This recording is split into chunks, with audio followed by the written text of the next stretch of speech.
Today is May 30th, and yesterday I started a few videos and started a new compost pile in the tumbler. And I'm going to piece all these videos together, and then I'm going to do an update once a week until I decide that the tumbler is worth emptying and going down there. So today you can see how dry this is, and if I pull this back a little bit, it's going to reveal some moisture, but it's heating up in here. I just took a reading down to the kind of in the middle of the pile here, and it was reading 73, which is, I don't know what the air temperature is, and maybe I can plug it in here when I go back inside. But I'm going to finish this today, and I'm just going to leave it and update once a week so you can see my process. And you can see that I went through an old compost pile and unfurled and uncoiled and unraveled, whatever you want to call it, some used foil, and I just plopped it in here and hoping the microorganisms can get in there and start breaking this down even more. And I put some fresh paper plates in. Ideally I should tear them up into pieces, but I'm kind of lazy. I don't do that. These will go through 2 or 3 tumblers before they're broken down into nothingness. This will go through, and I should have separated these pages, but I didn't. And but they'll break down eventually. Whatever doesn't break down the first time, I put it in the second time, then I put it in the third time, then third or fourth, or whatever it needs. But I'm going to make some room here so you can see my next step. And ignore this. This is a project I'll explain in a bit. Maybe not today. But here is some compost from yesterday, or since yesterday. And basically what it is I found an old open container of frosting in the back of the cupboard. I'm claiming that it's old just because it's been overwintered. Paper towel and some lettuce that I tried to salvage in the sideboard in water because it was limp like a noodle.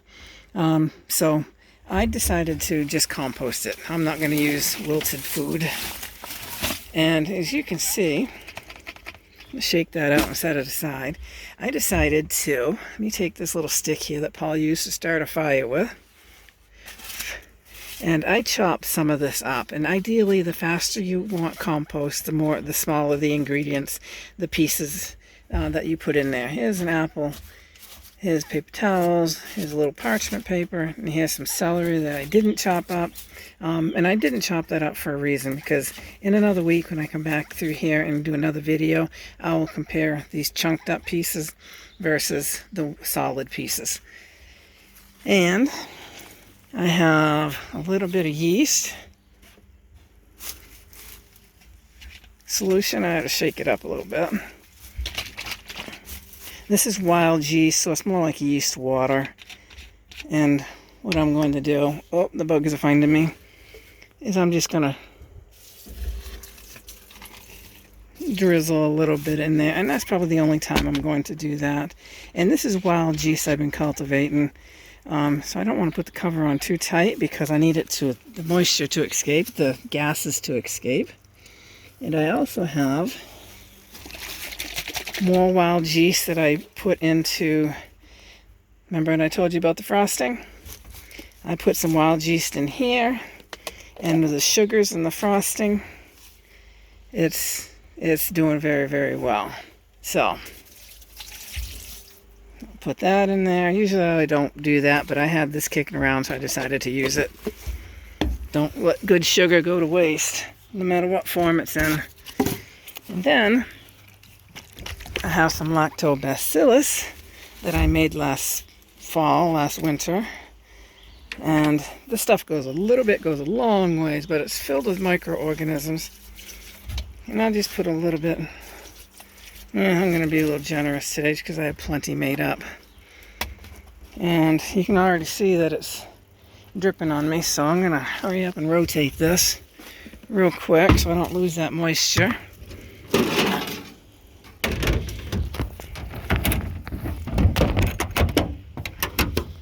It's okay to have it running, but I like to keep it inside the barrel if I can.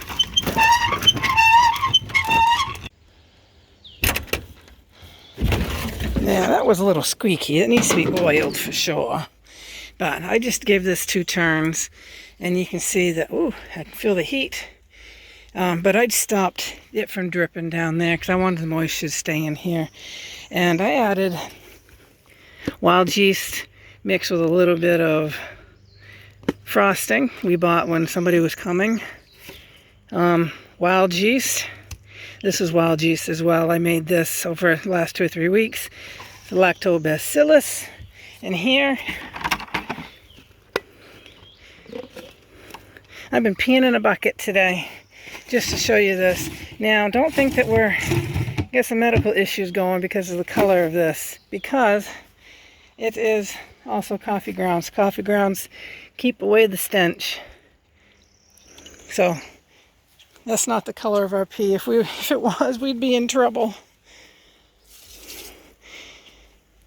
Okay, and I just did that to show you a little bit, but I'm going to take and empty another couple cups in here. Then I'm going to empty the rest of that in the compost pile.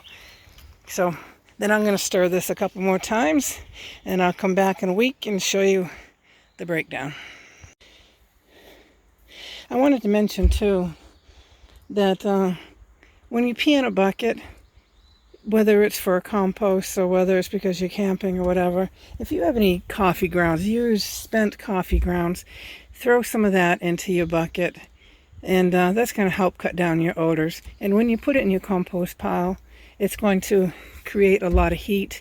And of course you have your browns that need the heat and breakdown of the greens, and that'll help break things down a lot faster.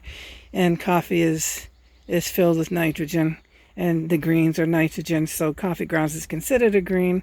So you need to mix the greens with the browns, like your papers and your cardboards and your leaves and pine needles, stuff like that. And you need them mixed together. You need moisture, you need air, and it'll produce heat, and the microorganisms will grow and start munching away on the yeast and sugary stuff that's already broken down a lot for them to eat, and they'll figure out how to, like that apple core right there, and then they'll munch away, and they'll reproduce and reproduce and reproduce, and you're going to have a lot of microorganisms, which means a lot of nutrients are being made, and the faster your compost is breaking down. So the smaller your bits of your compost ingredients, the faster it's going to break down anyways. I just kind of get lazy and kind of throw it all in together. I'm not in any hurry to make my compost. I have several piles, so I'm good to go. But if I was in a hurry, I'd be munching these down to puree form and going with that. But not in a hurry, so big chunks is okay by me. Okay, today is still May 30th, and I was cleaning out the back room, and I come across a bag of cat food that this kind comes without a seal or resealable bag to keep anything out. So this is overwintered here, and Paul noticed when he found the bag that the mice had gotten into it. So this is no good for the cat. So what I decided to do was to sprinkle some in my compost. Let me zoom out.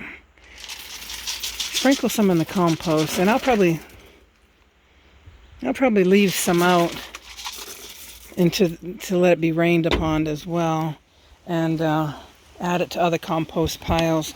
But you can see it doesn't look bad, but there's poops all through it. So we will just compost this. I have several compost piles. If I put 1 scoop per pile, it'll be good. And you can look at the ingredients. Now you can see where mouse got in right there. The ingredients of this. Oh, just a second. Let me pause. The ingredients of this is pretty good actually. And you might want to have to pause the video so you can read down through this list. So I'm not holding it here for 2 or 3 minutes. But those are the ingredients. And here are the nutrients. So if it's good for your cat, it's definitely going to be good for the compost. Got all the same stuff, and when it heats up, it's going to smell probably pretty bad. When it swells, it's going to be pretty stinky. So what I did, put a handful in here, or a couple cups probably, and I'll turn that and I'll add the rest to my other compost piles and let the rain really sop in. Ooh, there's a lot of heat coming from there. Let the rain absorb into that and help break it down faster. And then I'll turn it here in another few days. And the other compost piles, let the nutrients filter throughout. And it's hard to video this. It's hard to video this simply because you have the sun here, which is whitening everything. Then you get in here and it shows more of the true color. But I guess I disturbed this guy's slumber. He's not real happy with me. So I'm going to go ahead and close it up, turn it up, and be done for the day.